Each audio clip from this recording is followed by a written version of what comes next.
Hello and welcome. My name is Tom. This is the Enthusiasm Project Season 11, Episode 5, and that means it's time for this season's Q&A episode. So I got some Q's and some big old A's to put with them, and that's what we're going to do today.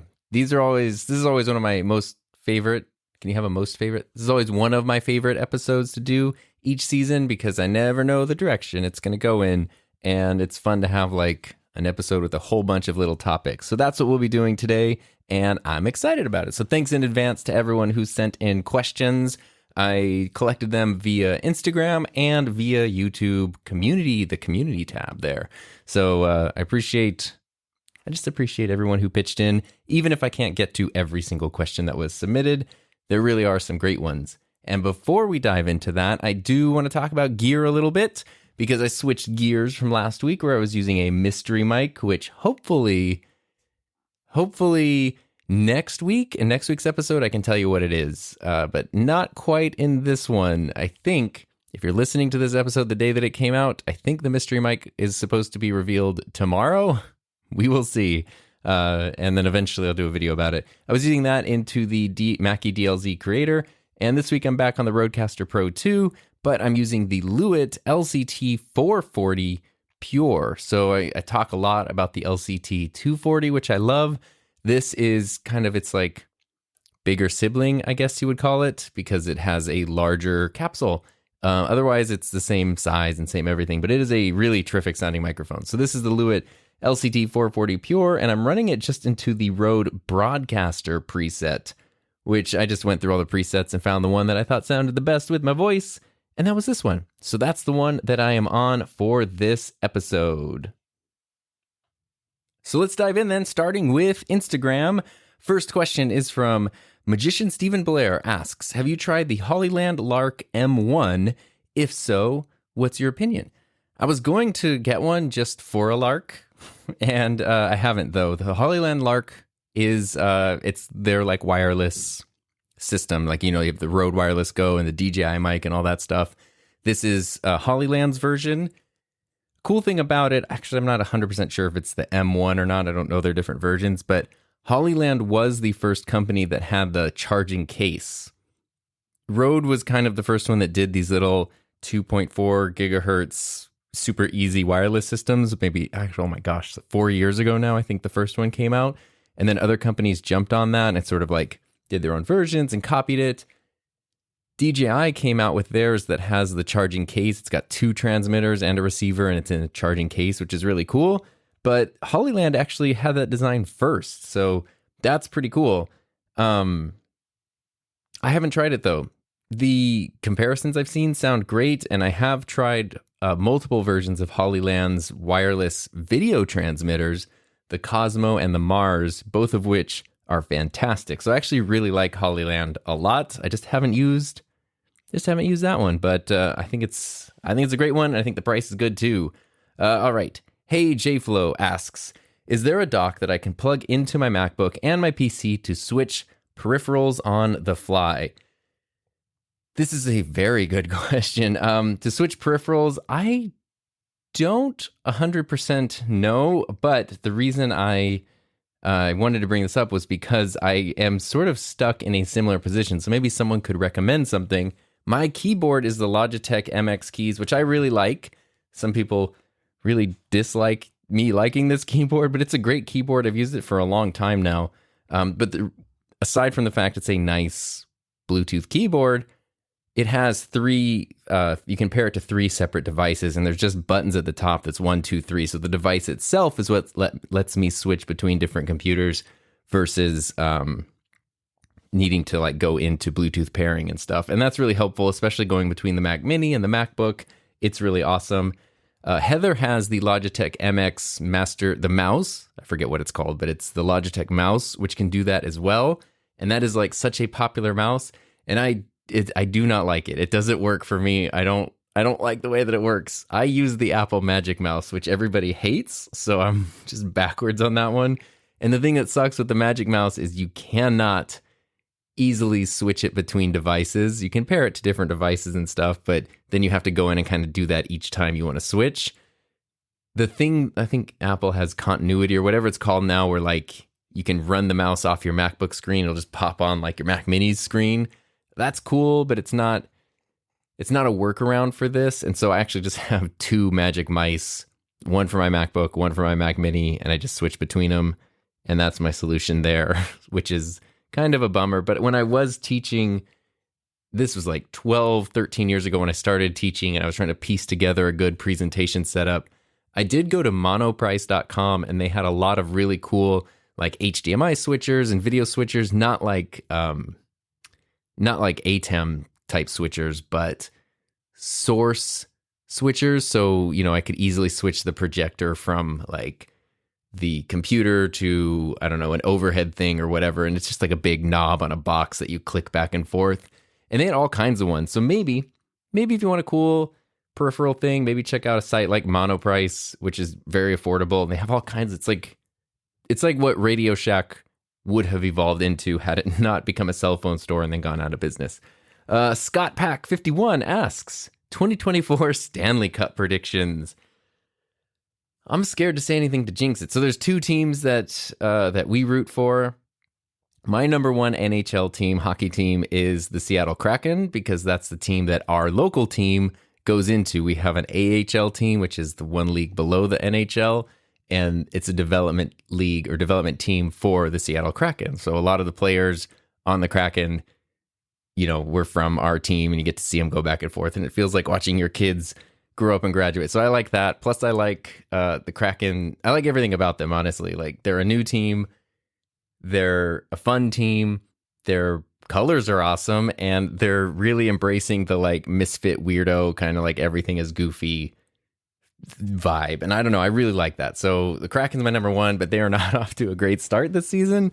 So I don't know where it's going to go later in the season. The other team we root for is the defending Stanley Cup champions, the Vegas Golden Knights, because it's actually really funny. Heather and I, I was never a Vegas person. Heather always was. That was like her Disneyland growing up. Like, they would go to Vegas all the time. And then as she, was in college and got older, she'd go to Vegas all the time. I was never a Vegas person, but Vegas is where we went to Adobe Max. And that's like when we decided to admit to each other that we were not just business partners, but, we actually had feelings for each other. So Vegas became very special. We got engaged on the way to Vegas. It's a special place. And that first time we went for that Adobe Max thing was right when the Knights, it was their very first season. And so there was all this Golden Knights merch everywhere and stickers and banners. And we were like, what is this? This city is obsessed with whatever this is. And then we were like, it's hockey in the desert? Why would you do that? And then 6 years later, they won the Stanley Cup, and they have done incredibly well this season so far. And I like them because they were formed by a bunch of misfits that didn't fit anywhere else. And it's kind of as a team, no one really gave a lot of credit to, and they're really good. And that's cool. So that's I don't know if that's a prediction or just what I'm rooting for, but that's what I'm rooting for. Not the Chicago Blackhawks. That's what I'll say. Heather Just Create, speaking of, asks, what's the best book you've read this year? Ooh. Heather just did a video on her channel, youtube.com/HeatherJustCreate. It is a 38-minute video that goes into the 25 books she has read this year so far. And it is, even if you're not a huge reader, it's very interesting. Sorry, there's a weird interference that's coming in. Is it my phone? Interesting. Sorry. I don't know if that was just in my headphones or if you heard that, but I heard a sizzly sound. Anyway, Heather made a video. She's read 25 books. She says this year, but honestly, it's really this summer, and or it's mostly this summer. And it's a great video. Put it on, listen to it, watch it, check it out. I'm sure you'll find some books that you would like to read. My impulse is to say my favorite book so far has been Project Hail Mary, But I'm also leaning really heavily towards the 3 books I've read so far in the Thursday Murder Club series, which is a bunch of retired senior citizens who try to solve murders, yeah, it's really great. It's really good mystery. Heather talks about it in her thing, but it's also just super funny. And it's really cool to see this cast of very unlikely characters, and especially how they can go through life. Nobody expects like the 76-year-old woman to be doing anything. Like, they can just act aloof and no one gives them any thought, and then they can totally like weasel their way into these like investigations and stuff. It's really great. So all the books in the Thursday Murder Club, that probably is my favorite because I've had the most fun. Let's see. Shell Veg asks, what's the simplest way to configure the Rodecaster Duo for Ecamm Live? The same way you would configure the Rodecaster Pro 2 or the original Rodecaster or any of these devices. You plug them in, and then in Ecamm, you just add an audio device and you select it, and you're done. And that's it. A great tip that I learned from Doc Rock was on the audio levels in Ecamm Live, you have a little slider that can go from 0 to 100. Start with that at 80, and then if you need a little more volume, a little more gain, you can bump that up a little bit, but don't start with it at the default 100 because it's probably a little too loud. And that's it. That's all you need to do to configure it, and you're good to go. Tim Cantrell has a great question. Besides Epidemic and Artlist, is there a good source for long play background music up to 2 hours long? This is a very real problem in the world of video production. If you need something that's, most songs are 2 to 3 minutes. Royalty-free songs, 2 to 3 minutes. So what do you do if you have a longer project and need background music? A simple way to fix that problem is to just loop the song. And that can be kind of a pain because you're trying to you find yourself sometimes trying to cut it in certain ways and match beats. And if you have a really long, like Tim said, a 2-hour timeline, that can be very tedious and time consuming. And then finding already existing long music that is also the vibe that you want and fits your project is just gonna be really, really difficult. So I don't have a source for long music, but I did make a video a couple years ago about a feature in Adobe Audition, which has now been also moved to Adobe Premiere, called Remix. I'll put a link in the notes for this episode for my video. And basically you can drag in any song and you can tell it how long you want it to make that song, and it will remix the song to be that length. And the cuts are seamless, the loops are seamless, and it's not just the repetitive, the song gets to the end and starts again, gets to the end, starts again. It actually looks at the song, I don't know, the tempo, the structure, the parts, and it makes it feel more natural rather than just a repetitive loop over and over again. So that's what I use anytime I need to do that. And something I did, especially because most of my videos, I don't know why I chose 15 minutes, but I took a bunch of songs that I like for background songs and I just made 15-minute versions of them. And then I just sort of have a folder of those. So even if I need to end up looping one of those once throughout a video, if it's a 25-minute video, that's not hard to do. And that works really well. And I just did that, a year ago or two. And I've always had those videos ever since. And or those audio files ever since. And that's been really helpful. I like that a lot. The other thing, though, that I would consider thinking about is, do you want one song? And maybe you've already thought about this, but it's something that is good to think about. Do you want one song for that whole 2 hours, or does it make sense to switch throughout, or at least the beginning and the ending? Maybe those bookends could use a different background song, and the middle could be one song, or are there parts of whatever it is, the video or the event, the thing that is so long, where the music could shift to reflect the mood? Because that's a really cool little editing trick that makes a big difference. In Heather's video that I just mentioned, the 38-minute book video, if you watch it, she has background music, but then when it's the end of the video, it shifts to a different song, and it really makes you feel like, oh, okay, we finished the discussion, now we're moving on to the conclusion, and it flows so well. That kind of thing makes a huge difference when it comes to how you edit your videos and stuff. Alrighty, let's see here. So, Tim also asks, can you do a YouTube step-by-step tutorial or short of creating and uploading a video?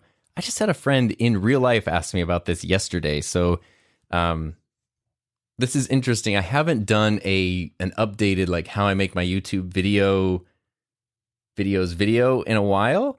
And maybe I should. I have one from a couple years ago, and it's not that the workflow's really changed. Maybe it's gotten refined a little bit. Definitely tough to do a short about this because I don't know how to do that shortly. The thing is, and I know this sounds like shameless self-promotion, but that is kind of what my Final Cut Pro course is me making a project from start to finish without the worry of YouTube and trying to make things super short and cutting everything out. Being able to let stuff breathe and explain things and have unabridged editing sessions and that kind of thing. That is that course. And there is a section, even though it's not a YouTube course, there is a section or a few sections about uploading to YouTube and best practices for that as well. So learnfinalcutpro.com is the place if you really want to know my workflow, every detail of it from start to finish. Maybe I could do an abbreviated version for YouTube that's like the basics, or at least the basic process. And then I could tell people about the course if they want to know more. That could be a good video to make. But I don't have a really recent one otherwise. Let's see. Jason 00HSIA asks, how has the PodMic USB held up so far since the review? It's great. It's a PodMic. I think it'll outlive me, probably. The PodMic USB has been fantastic. I updated the firmware in it, no problem, to use as a USB mic with the Roadcasters, and that was super easy. Updating the firmware in the Roadcaster Duo was a nightmare, but updating the firmware in the PodMic USB, super easy, took 2 seconds and it was done.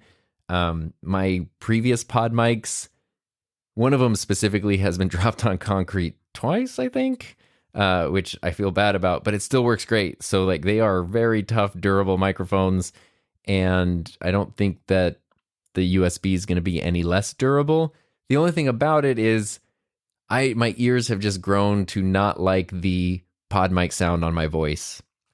I like the PodMic sound on some people's voices, and it's okay on my voice, but I'm lucky enough to have multiple other microphones that I just think sound better on my voice, and I can EQ the PodMic to make it sound more the way that I like, but I can also just grab another mic that I just like better right away. So that's why I don't use it as often. I think it's a great mic. It's just my voice and the PodMic's frequency response sometimes just don't lead to the best results.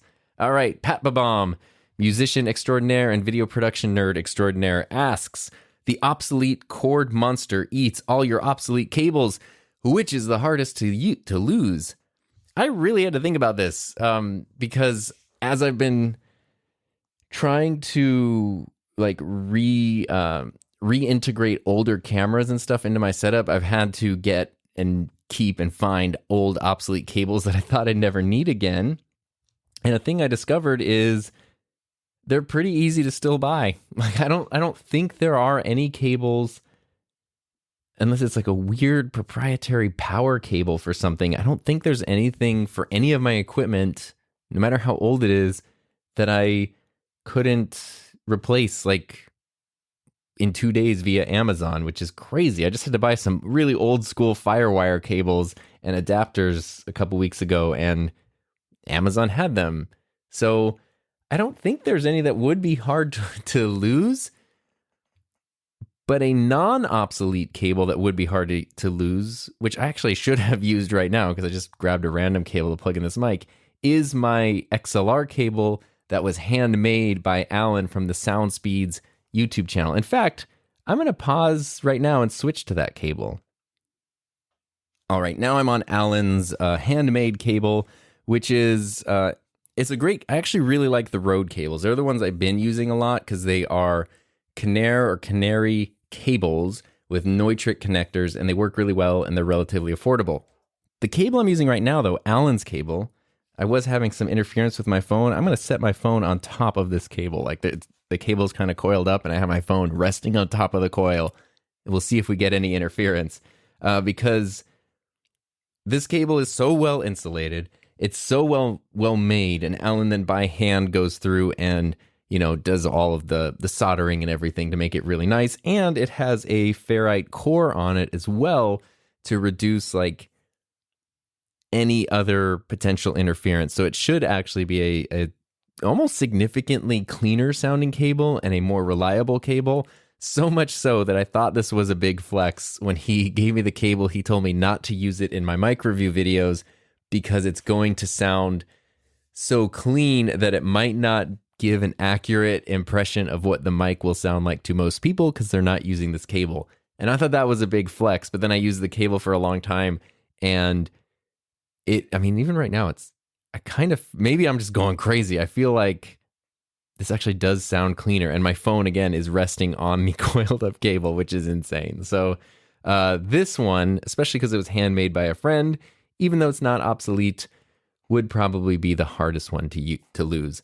Livestyle.br asks, do you think the Rode Wireless Go 2 is good enough for a podcast to record inside of a Starbucks?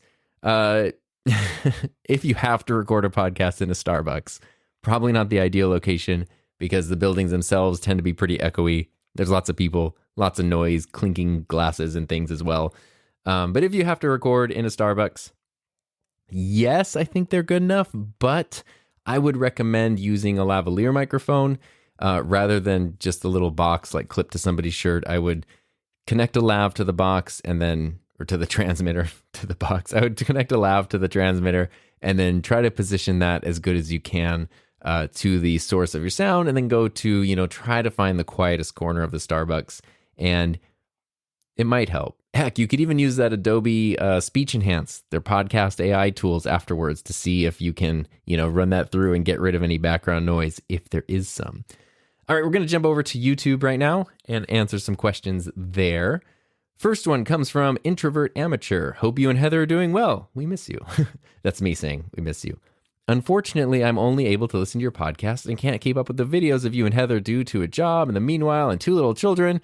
My question to you, although I'm not sure if you guys have already answered in the past, is would you and Heather be open to a new channel with both of you, and what kind of topics, videos would you make, different format from the couples table?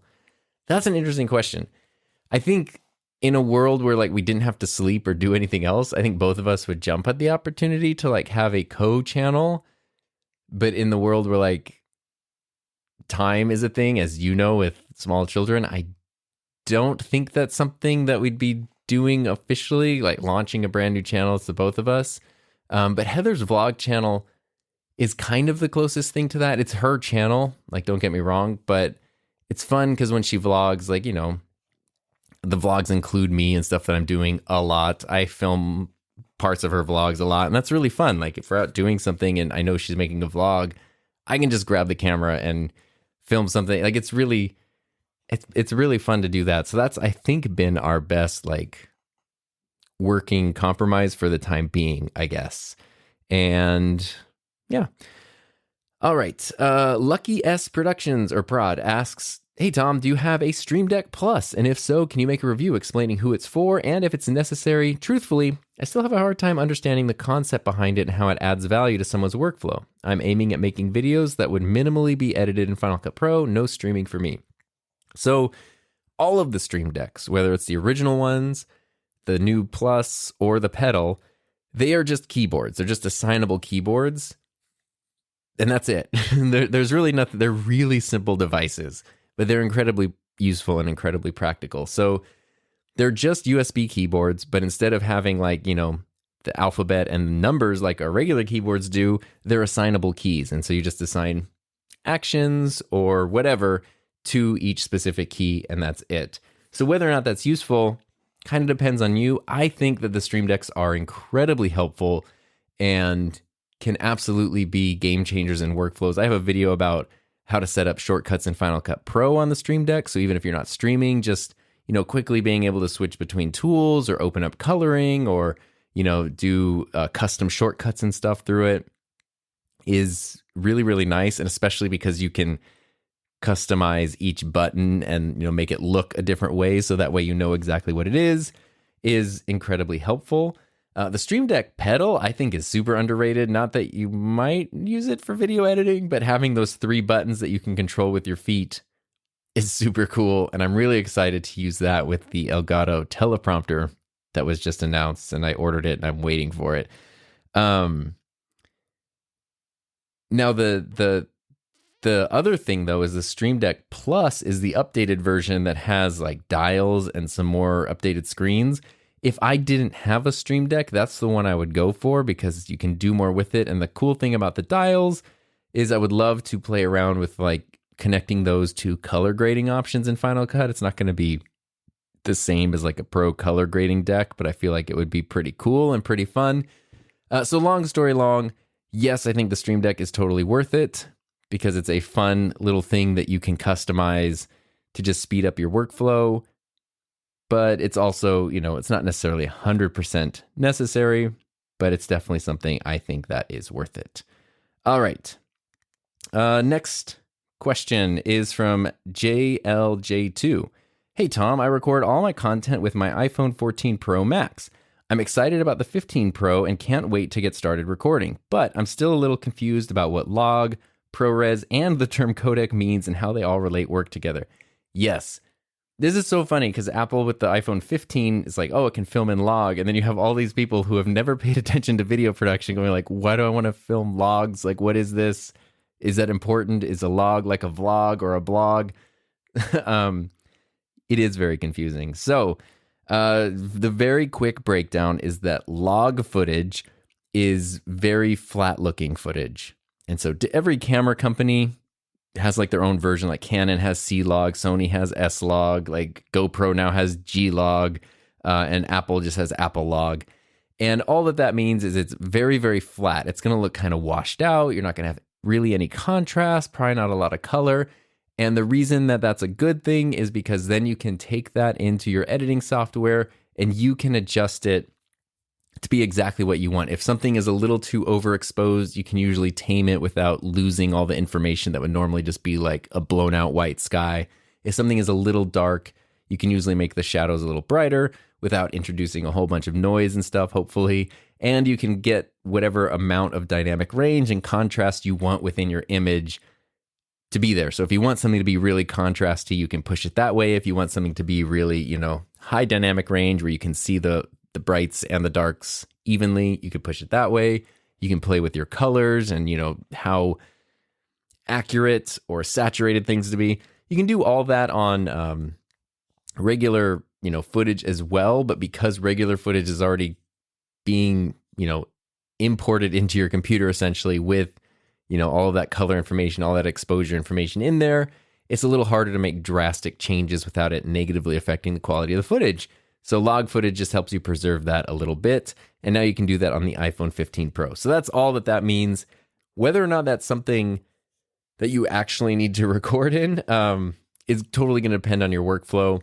If you want the maximum control over your footage, yes. And if you want to mix your phone footage with other cameras, having all the cameras filming in log, even though they're different log formats, won't look exactly the same.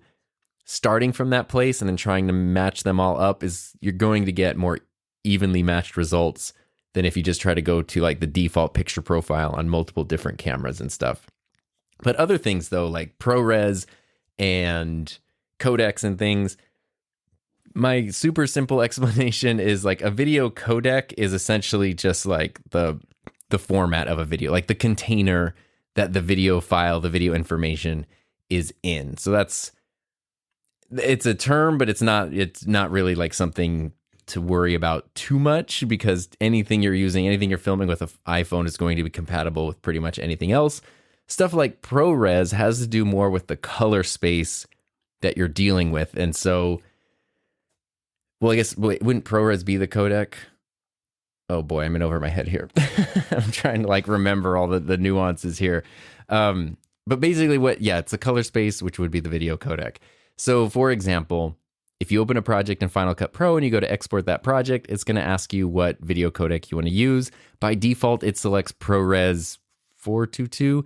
And that's basically like how much color information and how the computer is handling the color information in that file. And what you'll notice, especially with ProRes, is it's very high quality.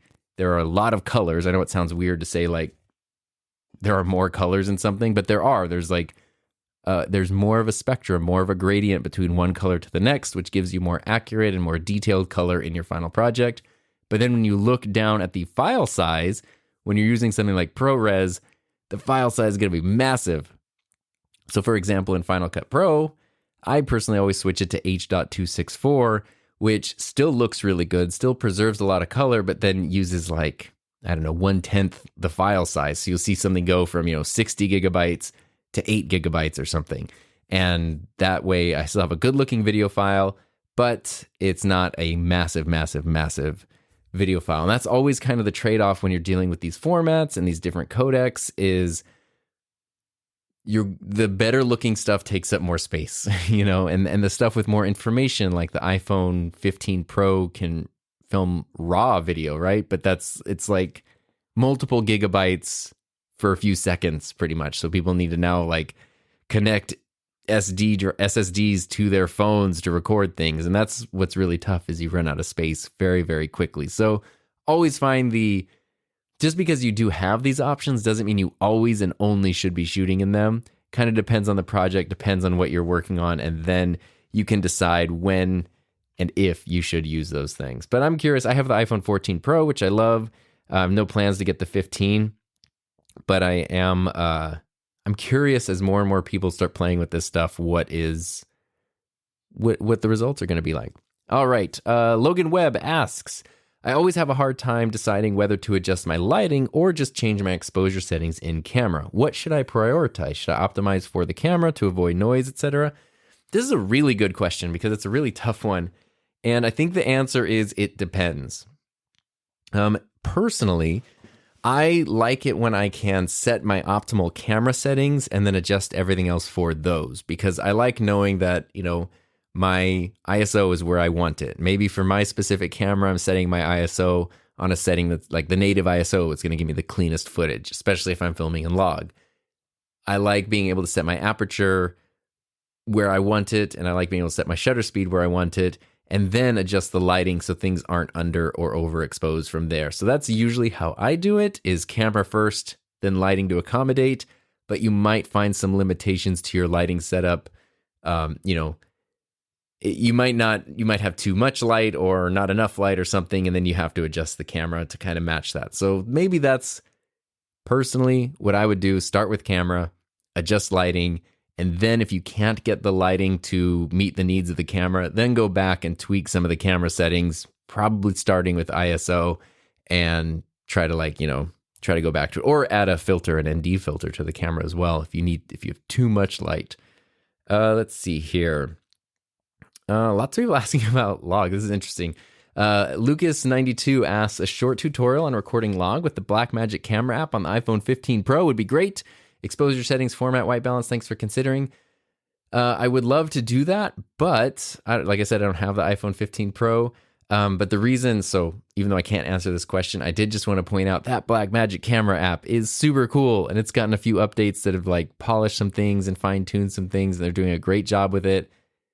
If you have any iPhone from the iPhone XR or newer, go to the App Store, look up Blackmagic camera app, download it. It is totally free, and it makes your phone as much of a cinema camera as a phone could possibly be, basically. This is a very interesting question from Top of the Morning Podcast. When did you know you found your stride in podcasting and YouTube?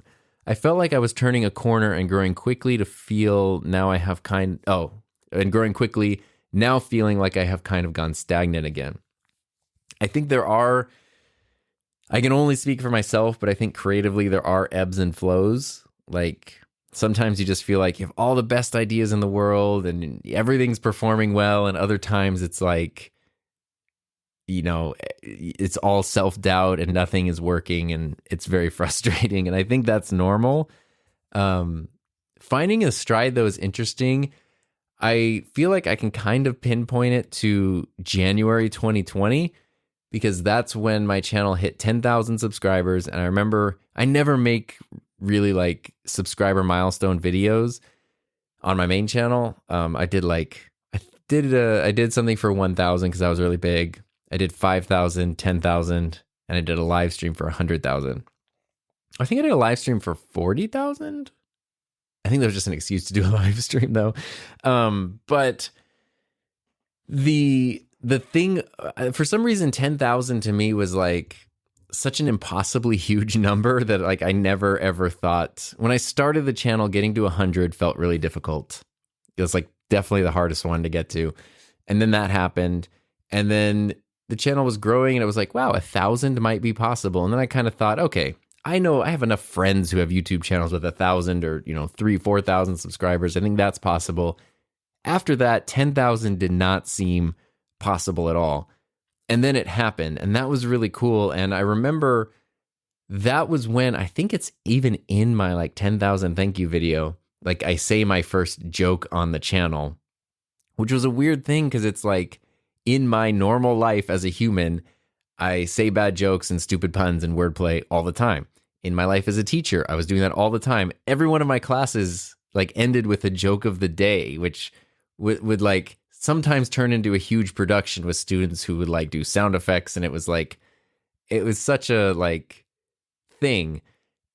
And for some reason, I just kept that all off of my YouTube channel because I didn't want to waste people's time with like, you're here to learn about a microphone or a GoPro or whatever. You're not here to hear a dumb joke. But then I realized one of the things that had helped me, especially like connect with my students the best, were these dumb jokes that, yes, I know they're bad. I know that asking, why did the bicycle fall over, and saying, because it was too tired, is a stupid joke, but is also really funny. And how bad the joke is the joke. It's not that like this is the most clever joke in the world. It's that this joke, the fact that you had to sit through this is the joke. Like that to me, that's what it was. And that was a thing, especially like, it can be hard to like connect with teenagers and stuff. And that was for years and years, thousands of students, silly jokes and wordplay like helped me connect with them just over and over and over again. And I was like, I'm doing this thing where I'm putting myself out there for the whole world. Why am I not like leaning on a natural part of my personality that helps me connect with people? And I think once I hit 10,000, I just sort of felt like, look, there's enough people who have given the thumbs up to this that maybe it's okay to bring in a little more of my personality to the channel and, still focus on the topic, but bring in a little personality. And that, I think that really helped because it was less people connecting with just the topics and more like the person really helped. And I felt like that did help me hit a stride because the videos started to have a little more personality. I felt a lot more comfortable on camera, and I just started noticing that the comments also started getting a lot more personal. Like a lot of the questions I'm reading right now, they start off by saying like, hi, Tom. Hey, Tom. That prior to like 2020, prior to like putting more personality in the videos, a lot of it was like, hi, sir. Hey, can you tell me? Like I was never addressed personally. I was just sort of this like source of information, I guess. Whereas ever since I started doing more of that, it's like it's become a lot more personable. And that's really important to me. So that, I don't know if that answers your question, but I felt like I hit my stride once I became more comfortable putting more of myself and my personality into the videos. Next question is sort of similar as a follow-up from Jamie Harvey Jr. Which analytics did you find most helpful in steering the flow of your podcast for better success? So I'm laughing because like podcast analytics, I don't even check them. Like I don't have any idea how the podcast does, which was very interesting when I was back in season 8 when I was trying to experiment with having a sponsor for the podcast. And it's like, yeah, I don't do anything with analytics. So I don't know. The answer to that for podcasts is I don't check them or pay attention to them at all. For YouTube, I do pay more attention to them.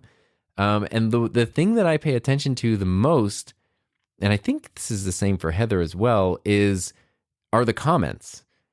Not how many you're getting, but the quality of the comments. If I post something and like, it gets a bunch of comments, but they're all just like, nice video, thanks, cool, thanks, great video, thanks, dude, thumbs up emoji, and that's it.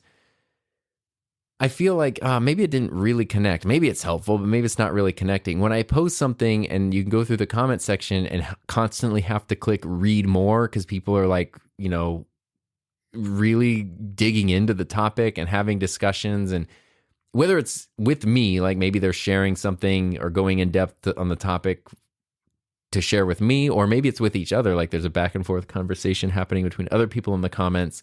To me, that's a really good sign that even if that specific video isn't like the most viewed video or the most successful in terms of those analytics, the fact that people are connecting with it and, adding to it and dialoguing around it, to me, that is a huge sign of success. So that's been my main analytic. And I feel like that could apply to podcasts as well. Ahmed Azun 3136 says, your studio color palette is spectacular and unique. What's your secret formula? I appreciate this a lot. The secret formula to the colors. This is interesting because a thing that I've noticed, especially when it comes to like any kind of interior decorating, is I like a lot of different things. Like I like modern stuff. I like mid-century stuff. I even like old school cluttered like farmhouse stuff. Like minimalism, maximalism, art deco. Like I like a lot of things. And so sometimes I can watch something like, like Becky and Chris, where they'll do a renovation thing or a remodel, and it's like there's 2 colors in this. Everything is so specifically perfect and it just makes a lot of sense. But then I watch like, something like Casey Neistat, where he's in his New York studio, and it's just it's organized, but there's just stuff, texture everywhere. And I love that too. I love going to, Heather and I go to like a furniture store or something and walk through it. And it's like, wow, look at this really clean, modern, beautiful, minimalist living room setup here. Isn't this great? But then we want to order like, 3 different colored couches and chairs or whatever for our living room and paint every wall a different color. Like it's sort of like a split personality thing of what I like. And what I realized, especially through teaching and setting up classrooms, is I like spaces that have a lot of personality. And sometimes that means being a hodgepodge, probably not one specific color scheme, probably not, but something that's like, I love having all the different artwork. I love having different colored walls. I love having colorful guitars and album covers and all that, like I could have gotten the black workbench husky things that everybody has, but I wanted to get the bright red ones just because I thought they looked cool, even though red absolutely does not go with anything else in my studio. And why would I want a clashing color to be prominently visible in every shot? I don't know, because I like it. Put the microphones all over the walls, bright green colors everywhere. I just really like that stuff, and that's, I don't know, it just makes it visually interesting. So the formula is just, I like not a lot of stuff in terms of clutter, but a lot of stuff that like everything in here means something. Like a thing that I didn't do was, and I don't mean to be judgy if you put together a set this way, because I've done it for other projects and, clients and things. But what I didn't do for my own set was like go to Hobby Lobby, grab a bunch of knickknacks and throw them on a shelf. Because to me, that didn't have a lot of meaning, and a ton of other people could have the same thing. Everything in here is very specific. Like I have a lot of guitars on the wall, but the most recent one is from 2022 and the oldest one is from 2002. So it's like it took me 20 years to get this specific collection of guitars to see on the wall. The artwork that's on my blue wall back here, like the oldest piece there I got in 2004, and the newest one, 2022. So, 18 years worth of like different art collection, and a lot of them are one of a kind or limited edition or things, that people made for me, sorry. And there's a couple things that like, okay, maybe there's, like I have a poster from The Expanse that I got on Etsy. It's like other people could get that too, but it's not the default IKEA thing that, 10 million other people have. Not that there's anything necessarily wrong with that, but I like that every specific thing means something to me. Every microphone that's on the wall, I have made a dedicated video about and used in podcasts and streams and stuff. And I think that all comes together. There's no way to suddenly force that to happen. That just has to happen over time, over a long period of time. And I think that's what helps it to sort of have that feel. And then maybe like a year ago, Bandrew from Podcastage said something, I forget what picture I posted. It was a screenshot or it was a studio thing. And he was like, you're just trying to live in a pop punk album cover from the early 2000s. And I was like, that is a great way to put it. So I'm just, yeah, if like I wanted to live in like a ska album, pop punk album cover aesthetic, that's where I want to go there. And that works for me. But other people, the super minimal setup works as well. So for me, not being afraid of clashing colors, lots of stuff, all of that is important, which is also one of the reasons, though, that I do like filming my videos with a very shallow depth of field, because especially with all the artwork on the wall and there's words on that, if it was everything was all in focus, it is a little more overwhelming than when it's a little more blurred out and I'm in focus. It kind of helps it work a little bit more in a cluttered space like that. So that's important. Harry Hagen asks, in a mix minus scenario, what if you wanted your guest to hear your desktop system's audio? How would that work with the Rodecaster? That's a great question. What you could do then is if you're just running things through the Rodecaster, you can go into custom routing. So if you go, I don't know if I can do it while I'm recording, but if you go to the menu and you go to outputs and then you click on routing, right there is where you can decide who hears what. And there's the default where it's a main mix, then there's mix minus, and then there's custom. And custom, you can go to every channel, what is and is not included on every channel. And that works pretty well. Sometimes when I'm in a pinch, though, I just use the buttons on the bottom of the channels, and you can mute and solo things at the same time. So, for example, what I might do in that scenario is mute and solo the USB and then solo me. So that way the USB can be heard, but it's not being like recorded. I'm being heard. You can play around. It sort of depends on your specific situation, but playing around with the mute and solo buttons on the bottom of each channel is really helpful. And I do that a lot. My video about mix minus on the Rodecaster kind of covers it in more detail. Speaking about the Rodecaster, though, Tewahido asks, can I use the DBX 286 and Rodecaster Pro 2 together without any issues because I like the EQ on the DBX? Yes. I think officially, especially with the Rodecaster 2 or the Duo, Rode would say don't use it because you don't need to use any preamps with those because they have good enough preamps built in, but it's not going to like seriously degrade the audio quality or anything.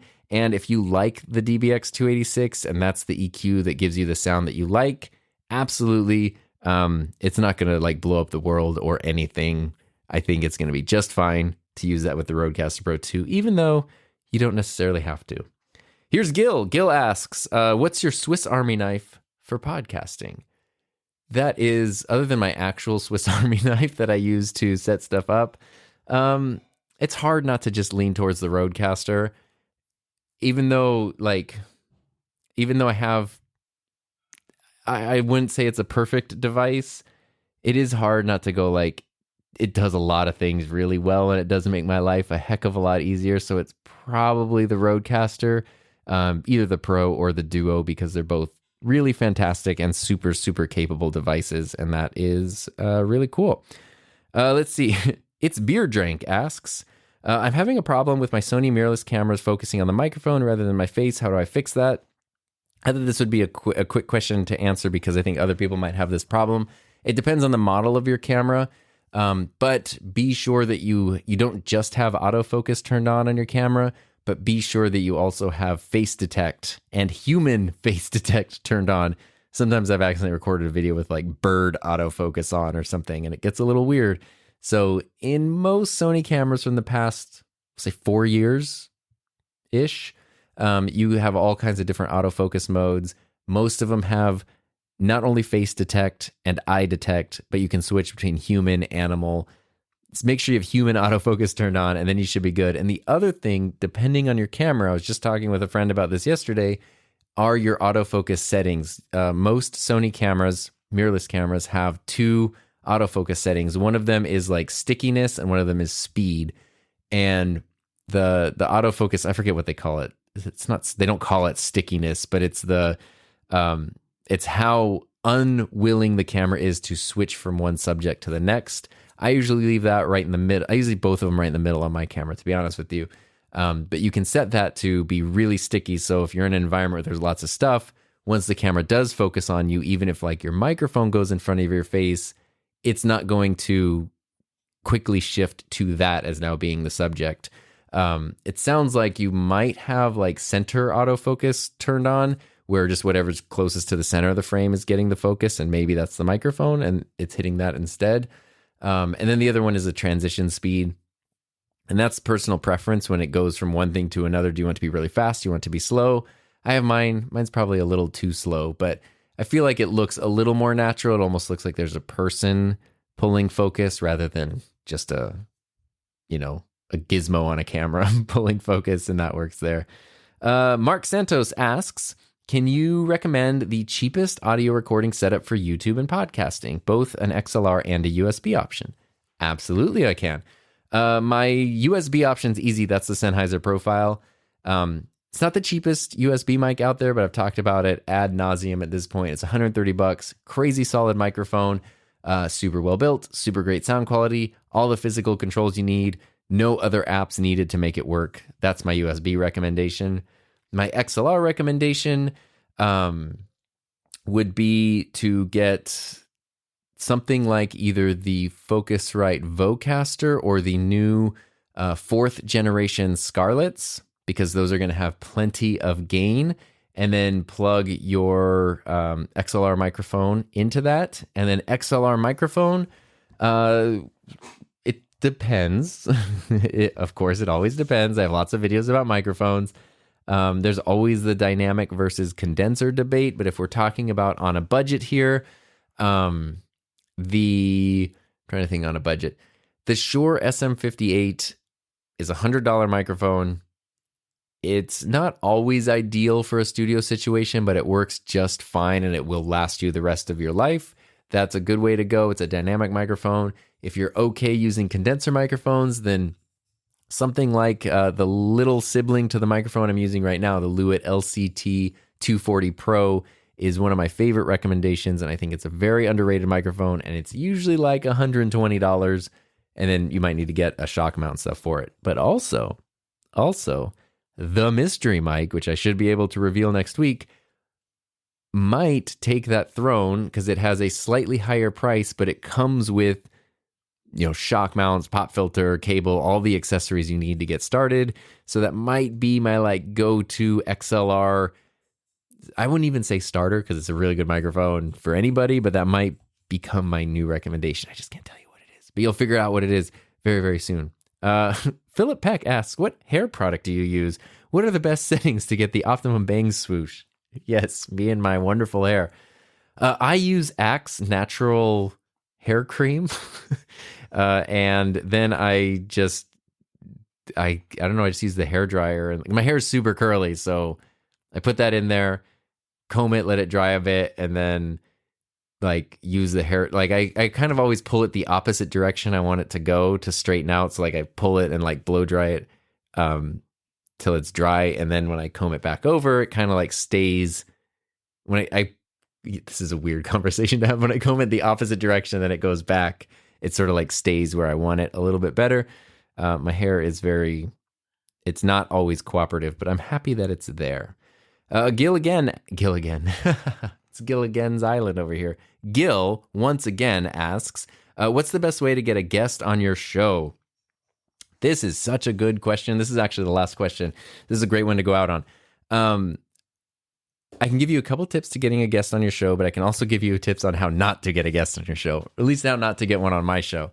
I maybe once or twice a week get these emails that I think they're just from agencies or managers, and they're just for like random people that I don't know who aren't even in the world of audio video production. They're just random like business people and authors, and it's always their assistant. Like, we love your show, and my client is this person, and they would love to be a guest. They're booking right now. Please, let us know like how we can set up them to be a guest on your show.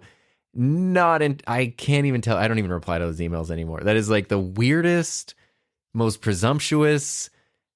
No. So don't, I guess that's not, you're asking how to get a guest. I don't do that. Whatever that is, don't do that. Getting a guest on your show, I think there's a bunch of ways. I think like, you and I have been guests on each other's stuff, Gil, and that was more natural. Like we just sort of started talking a little bit, interacting online, having more and more conversations. And then it sort of feels more natural, like, hey, you want to come on the podcast? Sure. That's kind of a cool way. That's my optimal way, is to build an actual relationship with someone. And then if it feels like an organic thing that makes sense, where it would be cool for both of you to be able to do a show together, then invite them on your show. And that's a cool thing to do. But I also think it's worth taking a book out of Jared Spink from the Hive podcast, taking a page out of his book. And if you're listening to this, hi, Jared, because that's how we met, was he just emailed me cold. And I know I just said the other person, I guess the other person was asking to be a guest, which I didn't like. I do not mind it ever when someone just sends an email saying, hey, I got this podcast. Do you want to be a guest on it?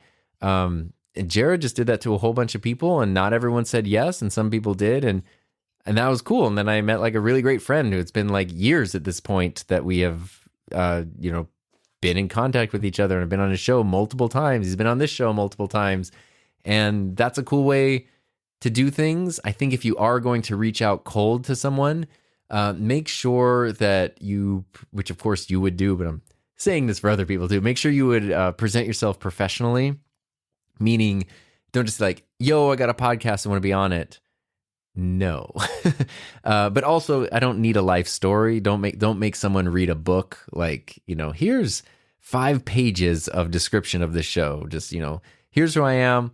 I have this podcast. It's about blah, blah, blah. Here's a link if you want to check out a recent episode. I'd love to have you on as a guest. Tell them how long it takes. Like, episodes usually run about 60 minutes. Let them know if it's audio only or if there's a video component, and let them know if you have any time. Don't just say like, would you ever like to be a guest?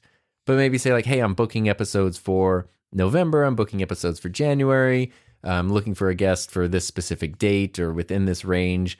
And that way it's a little easier for someone to decide yes or no. Otherwise you get into like, yeah, I'd love to be on your show. Like, let me know. And then nothing ever happens, like that kind of a thing. So, providing as much concise professional information as possible. And then of course, if somebody says no, don't be hurt by that.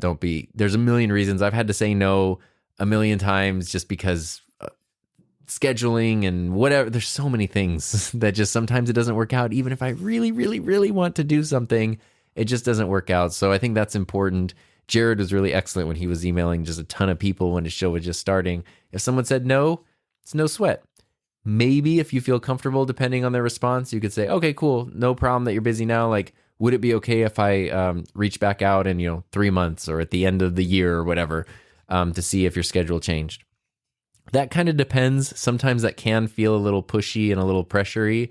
But if you're reading the situation that it would be okay to do that, then always throw that out as an option as well. And that works really well. Scheduling stuff, I really do need to give props. As somebody who does a podcast that's pretty much always just by myself, people who do guests regularly or on every episode deserve so much credit, because scheduling that and organizing that and publishing that consistently is so incredibly difficult and can be so frustrating, and guests drop out at the last second, and it's very, very hard. So I don't know, hug a podcaster if you know someone who has to do guest scheduling, because they definitely deserve it. So that brings us to the end of this season's Q&A episode. Thank you again to everybody who submitted questions. I really, really appreciate you.